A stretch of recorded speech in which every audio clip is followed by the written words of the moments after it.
I'm against gambling. I do not want electronic slot machines in Alabama. I would oppose an effort for that to occur, but if the people of the state of Alabama vote to have that through a constitutional amendment, as the governor, I will make sure it's tightly regulated and appropriately taxed. And with the recent closure of the bingo facilities and the unemployment rate going up, as a governor candidate, how would you remedy that?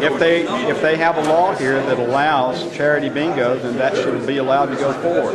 If somebody's trying to take that and make it into electronic slot machines, that's clearly prohibited by the law, and the Attorney General of the state of Alabama is charged with enforcing the law. So I think it would be my job as the governor to make sure I express to the Attorney General my understanding of the law and my expectation that that's his job for him to go and enforce the law.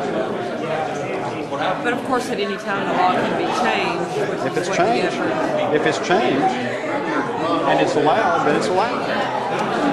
Now, have you supported the way the governor's handled like country culture? I don't know everything the governor knows.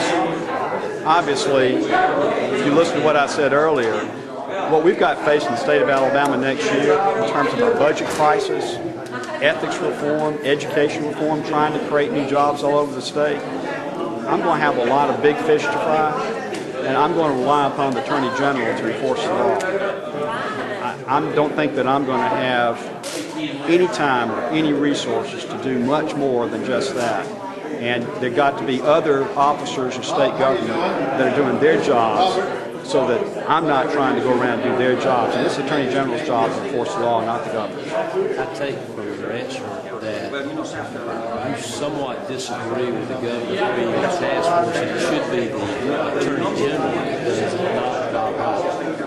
The only way I would want to be, as governor, ordering state troopers or National Guard people to do something is in the case of a true emergency. Now, I've seen that. I mean, I live in Baldwin County. I've seen the aftermath of a hurricane. And by golly, in those circumstances, you want the governor to get the state troopers and the National Guard out. If we had a riot in a prison, we want to get the National Guard and the state troopers out. Something like that, I think it's appropriate for the governor to do it. Now, I don't know all the particulars and the inside things that the governor knows. So I'm not going to try to be second-guessing or critical of the governor because I don't know that. But I would expect, with a violation of the law, if a violation of the law is indeed occurring anywhere in the state of Alabama, I would expect the Attorney General to use his powers to enforce the law.